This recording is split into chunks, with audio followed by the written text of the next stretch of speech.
ashimwe cyane, umwegere umuhumurize umubwire uti komera mwene da, nubwo turyamye hano, nubwo turaye hano kwa muganga, ariko hari ibyiringiro, data aracyadukunda, ntabwo arobanura ku butoni, ntabwo ajya arobanura ku butoni, atabara cyane, aratabara, igihe kigeze arahaguruka agakora. Rero ndasabye cyangwa se ndagira inama buri muntu wese ufite umurwayi, umuvandimwe we cyangwa se inshuti yawe, uzi ko ari inshuti yawe, atari bya bintu by'uburyarya ubwira umuntu ngo uramukunda kandi utamukunda, ukamusekera kandi bitari ku mutima. Niba ni inshuti yawe rwose genda umwegere iri joro, umubwire uti uyu munsi nje kwifatanya nawe, kuko ubwo yababajwe no kugeragezwa ubwe, ibyo ucamo byose wambuka uyu mwaka uvuga uti mfite Kristo yarambanjirije, kandi ubwo yababajwe nanjye ashobora kungirira neza. Tegereza rero kugeza igihe Kristo azazira kandi azakugirira neza, ngo mwakire ihumure ry'Uwiteka. Ubwo Kristo yakwemereye usoza uyu mwaka ukaba ugiye kwinjira mu wundi, ambukana umunezero w'Uwiteka, wambukana ibyiringiro, wambukana umunezero, wambukane ihumure, kuko abasha cyane gutabara abo bose bageragezwa. Yesu abahe umugisha kandi abagirire neza. Aho muherereye rero hirya no hino, mwagize Noheli nziza n'imiryango yanyu, waba uri wenyine, waba uri kumwe n'abavandimwe n'inshuti, nizeye ko wari amahoro. Noheli rega se ni iki? Noheli ni ukuba uri amahoro hamwe na bagenzi bawe n'inshuti zawe n'abavandimwe. Rero twiringiye ko mwagize ibihe byiza kandi Imana yabanejeje mu byo mwarimo byose. Ari abari kwa muganga barwaye, Uwiteka akomeze kubakiza no kuborohereza, abari mu nzu z'imbohe, aho muherereye hirya no hino, abahuye n'ibyago n'ingorane zitandukanye, Uwiteka ahumuriza imitima yanyu, akomeze kubambika imbaraga, kuko niwe wenyine uduha imbaraga, niwe uduha ihumure ryo mu mutima, atari we abandi twese turagerageza. Nakubwira ngo komera, humura, ariko ntibigere ku mutima hahandi. Ariko dufite Imana ikomeye, Imana ijya iduhumuriza hahandi uba uri wenyine, hahandi uba udafite umuntu muri kumwe, hahandi Uwiteka rero ari kumwe nawe kandi ihumure rye rikugeraho. Reka dusenge rero, dushime Imana yabanye nawe, yabanye nanjye, hanyuma tukaba tugihumeka umwuka w'abazima, tugiye kwinjira mu mwaka wundi. Uwo nguwo nawe turaza kuwuvugaho. Data tuguhaye icyubahiro, turagushimiye kuko uri Imana yo kwiringirwa, wabanye natwe umwaka utangira, Mwami na n'ubu turacyabona ukuboko kwawe, waraturinze. Abagihumeka dufite ibyiringiro yuko tuzaguma tugushima iyindi minsi yose utwongereye kubaho muri iyi si. Mwami tugenda tutazi iherezo ryacu, ariko kuko wowe urizi, niyo mpamvu tugusaba ngo ubane natwe, ugendane natwe, ukomeze utuganirize muri byose. Mwami ndagushimiye ku bwa bene data bose bakurikira mu Muriza GB Ministries, Mwami bakira ihumure, bakira kugirirwa neza nawe, bakira gukora kwawe. Mwami Data turashimye yuko wabanye nabo, turashimye yuko wabanye na buri muntu wese aho aherereye. Data ndagushimiye yuko abo wemeye Mwami basoza uyu mwaka bakiriho kandi bafite ibyiringiro yuko uri bukomeze ukabana nabo. Turagushimiye rero kubw'uyu mwanya. Data turasabye ngo ihumure ryawe rikomeze ritubeho nanone, twumve kugirirwa neza nawe, twumve gutabarwa nawe. Mwami twumve inkomezi ziturutse kuri wowe. Abana b'abantu bajya baduhumuriza, ariko wowe iyo uvuze rimwe gusa byose biremera. Turagushimiye ko ubyumvise, ni mu izina rya Yesu, amen amen. Turashima Imana rero ko tukiri bazima, kandi dushimye Imana ko namwe aho muri bazima. Abadukurikira mwarakoze cyane, abakomeza gukurikira mu Muriza GB Ministries, abaduhereza, abadusubiza mukatubwira ngo umurimo mukora ni wo, ihumure ritugeraho, abaca mu gikari mukaduhamagara mugira ngo tujye inama, hari ibyo mutubaza, twizere yuko bibafasha kandi bibakomeza muri uru rugendo. Ntabwo biba byoroshye, ariko twiringiye Imana ikomeye. Abiringira Imana rero nta kindi kiri inyuma y'Imana, ni Imana yonyine. Umwana w'umuntu yakubwira ngo komera, akanakugaburira, akakwambika, akanakuraza, akaguhereza ahantu urara, ariko rya humure twakira mu mitima yacu, iryo ni ryo ryangombwa, niryo tuba tuvuga. Rero n'uyu munsi nje kubabwira ngo humura, uko watambutse muri Noheli, wenda uko wabishakaga siko byagenze, ibyo byose ntubitindeho, ariko utinde ku ijambo ry'Imana rivuga ngo aho uzanyura hose, aho uzaba uri hose, nzaba ndi kumwe nawe. Ese iryo jambo uraryizera? Niba uryizera rero, ndagira ngo njye nawe uyu mwanya twongere tuganire, twongere twumve inkomezi mu mitima yacu, twongere twumve icyo Umwami wacu atubwira. Yesu nashimwe cyane. Hari ijambo hano riri mu Baheburayo 2, ryaramfashije ndavuga ngo namwe nzaribafasha, hanyuma dusangire twumve kugira neza kw'Imana ku buzima bwacu. Yesu nashimwe cyane. Riri mu Baheburayo ibice 2 ku murongo wa 18, aho hatubwira ngo kuko ubwo yababajwe no kugeragezwa ubwe, abasha no gutabara abageragezwa bose. Ni ukuri, ntabwo waca mu kigeragezo runaka Kristo adafitiye imbaraga yagukuramo. Ibyo ucamo byose ndagira ngo nkubwire ngo Uwiteka yakoze imirimo ikomeye, Uwiteka yakoze imirimo ihambaye, Uwiteka yakoze ibitangaza, Uwiteka kuba akigushizeho akigukomeje, ubwo yababajwe bikomeye cyangwa se bikabije. Uko yababajwe, muzi neza urugendo rwa Kristo, uko yababajwe akaza akitanga, akaza akagupfira njye nawe kugira ngo tubeho. Urwo rupfu yapfuye, urwo rupfu yanyuzemo, ibyo bigeragezo yanyuzemo, uko kubabazwa yanyuzemo, uko nguko uko ubibona. Nubwo waba ugeragezwa ukumva ni byinshi cyane, ukumva biraremereye, ukumva birakabije, ndagira ngo nkubwire ngo humura. Yababajwe cyane kurusha uko nguko urimo kunyuramo, niyo byagenda bite, nubwo byaba bimeze bite, humura aragutabara.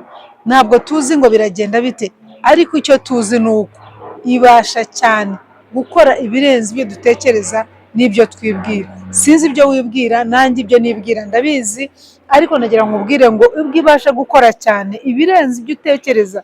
Niba ukeneye ngo agutabare mu burwayi, ukeneye agutabare mu buryo bw'amafaranga, ubukene, niba ukeneye agutabare mu buryo bwa minerivare z'abanyeshuri, mu mibereho ya buri munsi, mu kubabazwa urimo kunyuramo kose, ndagira ngo nkubwire ngo ibasha cyane gukora bya bindi tudatekereza, hahandi wumva yuko utahigeza yo yahakugeza. Yesu nashimwe cyane. Nje kukubwira ngo humura, yatangiye urugendo muri wowe no kubikora izabikora. Ntabwo ari wowe wiremye, si wowe wishyizeho, ibyo urimo gucamo Kristo arabizi, kandi yabanje kubabazwa kugira ngo wowe ntuzababazwe gutyo. Wavuga ngo ese ko yababajwe nkaba ndimo kubabazwa, ariko ishobora cyane kugukiza, ishobora cyane kugukuramo. Niwe wabaye ibanze, yaratubanjirije, yabinyuzemo kugira ngo njye nawe uyu munsi nitubinyuramo tuvuge hari uwadutsindishirije, kandi uwadutsindishirije ntajya ananirwa, nta kimunanira habe na kimwe. Ubwo nta kimunanira rero, reka twiringire no kubikora azabikora, kandi azabikora ngo vuba adatinze. Uko gutinda rero, wowe ushobora kuvuga uti imyaka maze kuri iki gisasiro, imyaka maze ku kidendezi, imyaka maze kuri uyu musozi. Yego, birashoboka ko uwo musozi waba umazeho igihe kirekire, ahubwo nongera nkubwira ngo ntabwo ajya ananirwa. Igihe cy'Uwiteka ntitukizi, wowe ihangane, komera, ukomeze wizere, komeza utegereze, komera, kandi Uwiteka azabikorera igihe. Kuko ubwo yababajwe no kugeragezwa ubwe yarababajwe arageragezwa, ngo abasha no gutabara abageragezwa. Rero nagira ngo twumvikane njye nawe, niba urimo guca mu kigeragezo ntiwitotombe uvuge ngo ariko Mana warandetse, Mana waranyibagiwe, dore abandi basohotse, dore abandi barimo kwidagadura, barimo kurya, urimo kubona ibitambuka hirya no hino. Nagira ngo nkubwire ngo komera, buri muntu agira igihe cye. Yesu nashimwe cyane. Buri muntu agira umunsi we atabarirwaho. Erega ntabwo twavukiye igihe kimwe, buri umwe afite igihe yavukiye, kandi buri umwe agira igihe atabarirwa. Twese dutabariwe icyarimwe bikava mu nzira, amashimwe yarangira. Ariko uyu munsi ndatabarwa nkashima Imana, ejo nawe uzatabarwa ushime, n'undi atabarwa ashimwe. Duhora dutabarwa mu buryo bumwe cyangwa ubundi.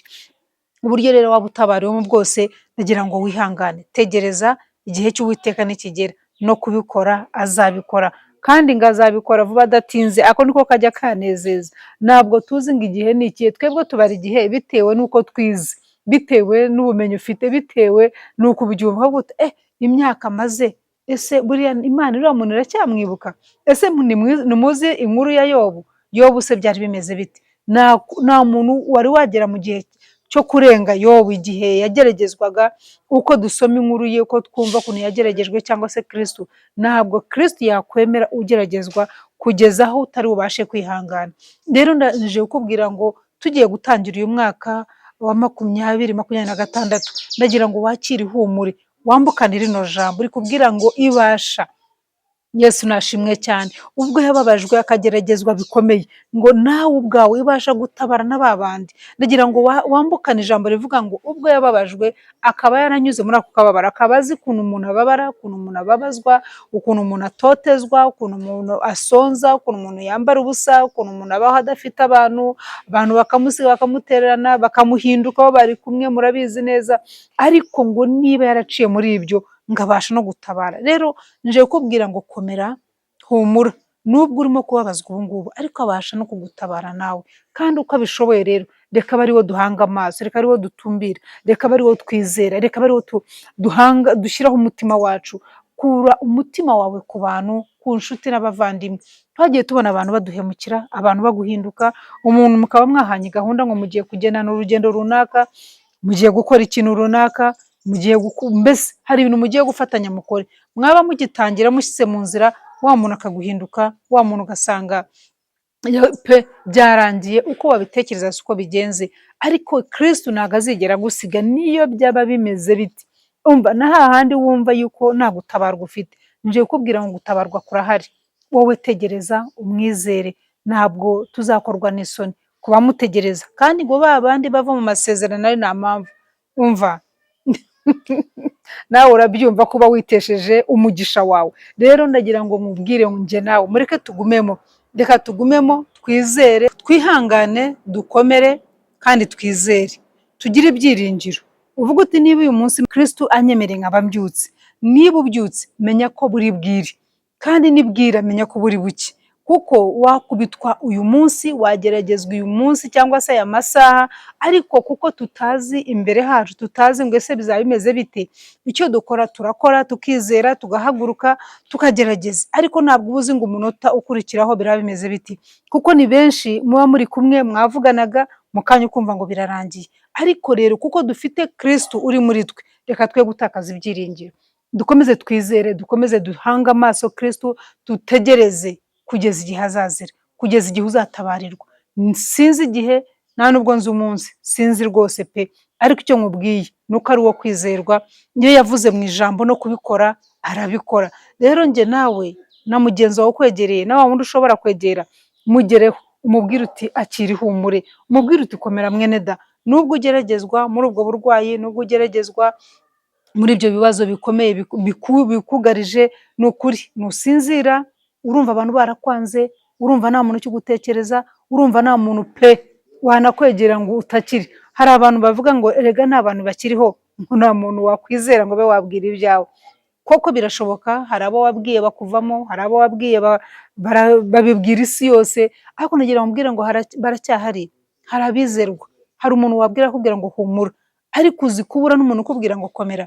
Nje kukubwira ngo komera muri izo ntambara ucamo, nje kukubwira ngo abasha cyane gutabara n'abandi bageragezwa, kuko yabinyuzemo kandi ari uwo kwizerwa. Isezerano rye yatubwiye ngo sinzabasiga nk'imfubyi. Reka reka reka, bivuze ngo na cya gihe urimo kubicamo, ese kubera icyo utarapfa, kuba ugikomeye nuko akigukomerejemo, kugira ngo numara kubyambukamo uzabone intsinzi, uzabone ubuhamya, nawe ubuhamiriza abandi. Yesu nashimwe cyane. Ubu ndavuga kuko Uwiteka yampaye uyu munota wo kuvuga, ndimo kukubwira ngo komera kuko yanyemereye kubikora. Nanjye we rero akira ihumure, akira inkomezi, akira aho uherereye ku isi hose. Simvuga abari mu Rwanda gusa, ndavuga abari ku isi hose, nagira ngo mwakire ihumure. Tugiye kwinjira mu wundi mwaka, wenda bari hano muri iki gihugu n'abandi hirya no hino duhuje amasaha, tugiye kwinjira mu wundi mwaka. Nimugoroba rwose ubu turimo kwitegura kujya muri veye, nawe witegure, itegure ujye muri veye, itegure ujye kubana n'abandi, utangire umwaka uri mu nzu y'Imana. Tangira umwaka cyangwa se egera mugenzi wawe, abarwayi nimwegerane, egera umuntu wawe urwaye, we kumutererana ngo ugiye kandi muri veye umuntu wawe arwaye, oya, ahubwo mwegere musozanye umwaka hamwe. Yesu nashimwe cyane. Umwegere, umuhumurize, umubwire uti komera mwene da, nubwo turyamye hano, nubwo turaye hano kwa muganga, ariko hari ibyiringiro, data aracyadukunda, ntabwo arobanura ku butoni, ntabwo ajya arobanura ku butoni, atabara cyane, aratabara. Igihe kigeze arahaguruka agakora.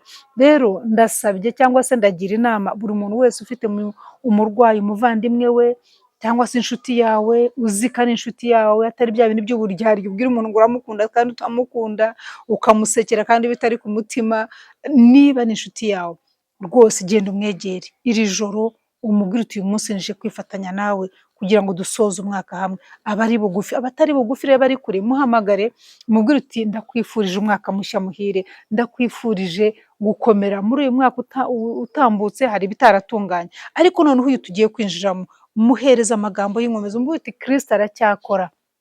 Yesu ashimwe cyane, Kristo aracyakora, ntabwo yakoze burya ngo byararangiye, oya, ahubwo yaratubanjirije kubabazwa, kugeragezwa, ibyo ducamo byose na Kristo yabiciyemo.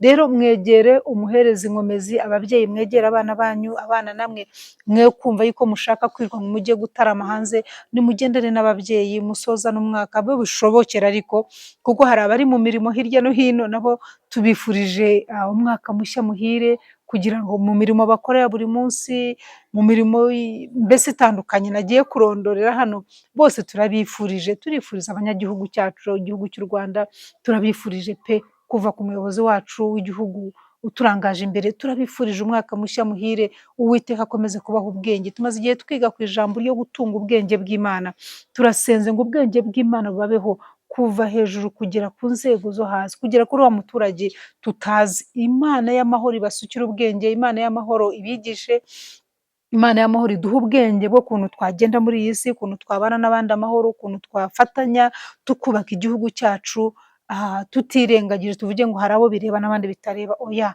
twese biratureba. Rero mbifurije umwaka mushya muhire, Uwiteka akomeze imitima yanyu, mwambukana rino jambo, kuko ubwo yababajwe no kugeragezwa ubwe, ibyo ucamo byose wambuka uyu mwaka uvuga uti mfite Kristo yarambanjirije, kandi ubwo yababajwe nanjye ashobora kungirira neza. Tegereza rero kugeza igihe Kristo azazira kandi azakugirira neza, ngo mwakire ihumure ry'Uwiteka. Ubwo Kristo yakwemereye usoza uyu mwaka ukaba ugiye kwinjira mu wundi, ambukana umunezero w'Uwiteka, wambukane ibyiringiro, wambukane umunezero, wambukane ihumure, kuko abasha cyane gutabara abo bose bageragezwa. Yesu abahe umugisha kandi abagirire neza aho muherereye hirya no hino, mu mirimo yanyu ya buri munsi, mu byo mugambirira gukora, bizinesi zanyu, imirimo yo mu ma offices atandukanye. Rero Uwiteka akomeze abasetse, abanezeze n'imiryango yanyu, mukomeze kwakira Kristo mu mitima yanyu no mu buzima bwanyu, mumugire uwa mbere, ibindi byose bizakurikira kuko nuko ijambo ryayo ritubwira. Murakoze rero, ndabashimiye, amahoro y'Imana akomeze kubana namwe. Reka dushime Imana kandi twiragize mu mwaka tugiye kwambuka mu kanya. Mukunzi mwiza, ndongeye ndagushimiye kuri Imana yacu, kubw'umugambi wawe mwiza, kubw'ineza yawe Mwami. Ijambo ryawe ratubwiye Kristo yuko wageragejwe, wababajwe bikomeye, ngo kandi ushobora kugirira neza, ushobora gutabara n'abageragezwa. Mwami, ku isi hose hari abarimo kugeragezwa, mu miryango yacu hari abageragezwa, abavandimwe, inshuti. Mwami, abarimo kugeragezwa ni benshi kandi bategereje gutabarwa nawe. Data, turasenze tugusaba ngo uko wageragejwe Kristo, natwe udutabare kugira ngo tuve muri ibyo bigeragezo, utworohereze, kuko gukora kwawe Mwami turakwizera. Nujya unanirwa wowe Mwami, iyo ukoze urakora kandi ugasohoza. Rero ndasengeye bene data bakurikira online, ubahe umugisha, ubagirire neza. Reka iri jambo rikomeze Mwami kwaguka muri bo, rikomeze kugwira, rikomeze kugira icyo rivuga, kandi Mwami wanjye ribakize, ribatabare Mwami, rizamure kwizera kwabo kugira ngo bambukane ibyiringiro yuko hari icyo ugiye kubagirira. Urakoze Mwami, tuguhaye icyubahiro kuri Imana yo kwiringirwa, none n'iteka ryose. Iyo dusenga tuba twiringiye kubyumvise. Amen, amen. Shalom, shalom.